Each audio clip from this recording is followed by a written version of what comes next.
आर बारहे महीना पर दुर्गा एली नैहर भवानी एली नैहर भक्त के करेले उद्धार भक्त के करेले उद्धार।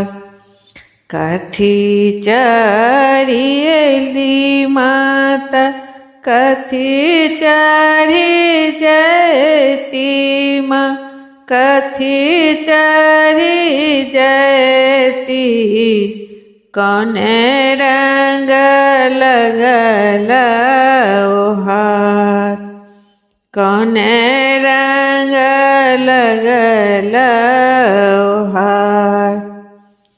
डोली चढ़ी एली माता हाथी चढ़ी जयती माँ हाथी चढ़ी जयती लाले रंग लगल ओहार लाले रंग लगल ओहार।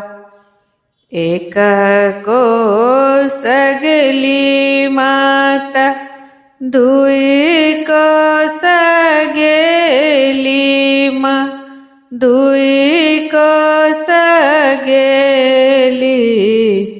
भक्त करे जय जयकार भक्त करे जय जयकार।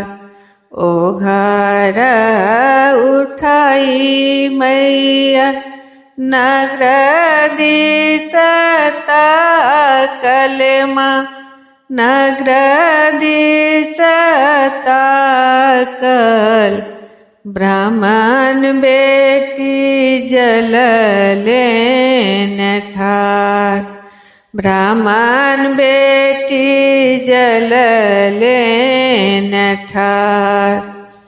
डोली स उतरी माता जल पीवी लेलानी जल पीवी लेलानी नागर के कली निहाल नागर जे भेल निहाल।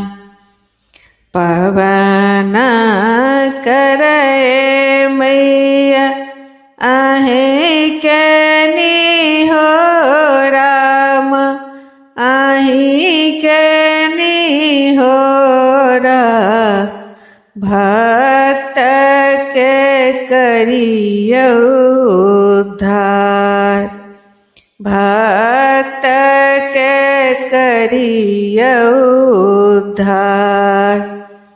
12 महीना पर दुर्गा एली नैहर भवानी एली नैहर भक्त के करेले उद्धार भक्त के करेले उद्धार।